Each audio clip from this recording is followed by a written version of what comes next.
Pria itu menyalakan lampu dan mendapati istrinya menggeliat dengan bantal. Ia meraih bantal dan melemparnya keluar. Sang istri kembali seperti semula. Sampai di sini, pria itu belum menyadari bahwa ada sesuatu yang tak beres pada istrinya. Hingga pria itu pulang malam dan mendapati istrinya membawa bantal ke kamar mandi. Eko kini merasa bahwa semuanya terlalu aneh. Ia bertanya pada anaknya apa yang terjadi pada ibunya itu. Namun sang putra hanya menutup telinganya dan tak berkata apa-apa. Malam ini, Eko tidur dengan anaknya. Melati pergi ke hotel dengan gaun merah dan payung di pagi buta. Supir taksi tampak cabul melihat wanita cantik. Mengulurkan tangan untuk menggoda. Tiba-tiba menemukan bayangan hitam di kursi belakang. Supir langsung tertekan. Detik berikutnya, kekuatan aneh terus menghantam kaca. Pergi langsung ke hotel di tengah hujan. Adegan ini disaksikan oleh detektif Scar. Megagnen sampai keluar ruangan. Detektif yang terbaring di pintu menguping mendengar suara para wanita itu. Tak bisa menahan diri untuk tidak membayangkan. Dan pintu terbuka. Detektif itu masuk dan melihat wanita itu hilang. Saat berbalik dan tak menemukan seorang pezina, sangat tenang. Detektif belak-belakan bisa dibalik sesuka hati. Detektif itu juga tak tahu malu dan mulai merekam. Tepat ketika ia tak bisa menahannya. Pintu kamar mandi terbuka. Detektif baru membuka pintu dan masuk. Tapi ada genangan darah di tanah. Tarik kembali tirai bak mandi. Dan! Detektif itu berteriak kesakitan. Pada akhirnya wanita gila itu langsung menusuk jantung dan membawanya pergi. Dan itu bukan akhir dari itu. Wanita yang marah juga menanggalkan kulit tebal detektif itu. Pada saat bersamaan, Eko yang tidur di rumah merasakan darah menetes di wajahnya. Dan ia mendongak. Ada genangan darah di seluruh langit-langit. Tunggu dia naik ke kamar untuk memeriksa. Tidak ada apa-apa. Dan saat itu Paman Deng datang. Terus terang, ada orang cabul yang iri dengan kebahagiaan keluarganya. Jadi terjerat dengan istrinya. Butuh pengusiran setan. Kebetulan Paman Deng juga tahu sedikit tentang pengusiran setan. Memutuskan untuk membantu mereka secara gratis. Tapi premisnya adalah untuk menemukan alasan mengapa iblis cabul mengincar istrinya. Eko mengobrak-abrik koper istrinya. Menemukan kaset video. Ternyata itu adalah gambar asisten kecil yang mengancam istrinya. Ternyata asisten kecil itu menyukai Eko dan ingin mengambilnya. Dia juga merekomendasikan orang yang membuatnya lebih bahagia kepada Melati.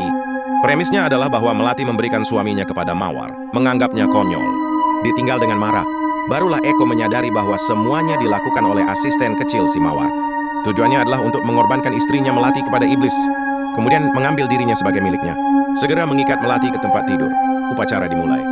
Paman Deng membaca sesuai kitab bahwa langkah pertama dalam pengusiran setan adalah memeriksa tubuh. Dia akan melakukannya sendiri. Setan di dalam situ. Setan adalah di dalam kalian. Setan adalah di dalam kalian semua. Dan terdengar ketukan di pintu. Paman Deng dengan cepat menyuruh Eko keluar. Orang-orang yang datang adalah asisten kecil dan putranya. Eko melihat musuh datang ke pintu, tarik saja dan gigit. Dia tak menyangka kebahagiaan hilang secara tiba-tiba. Segera dirasuki pocong. Langsung keluar rumah. Mulai berjalan seperti orang gila di jalan. Sementara itu, lampu-lampu tua di kamar menampakkan warna aslinya. Dia sebenarnya seorang cabul tua.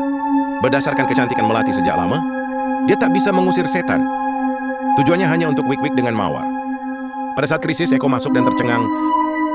Tapi saat ini Melati telah tergantung.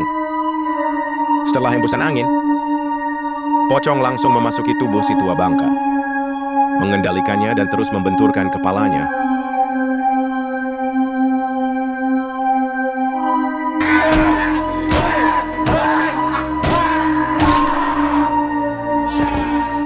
Saat ini Eko benar-benar frustasi. Ketika ia merangkak ke kamar tidur dan melihat adegan istrinya disetubuhi pocong, hatinya seperti disambar guntur. Saat lampu rumah padam, detik berikutnya Eko terbangun di teater. Di sebelahnya ada mayat yang ia kenal. Melati mengambil pistol dan menarik pelatuk padanya tanpa ragu. Film berakhir di sini. Terlihat bahwa mayat-mayat ini adalah beberapa orang yang bersalah.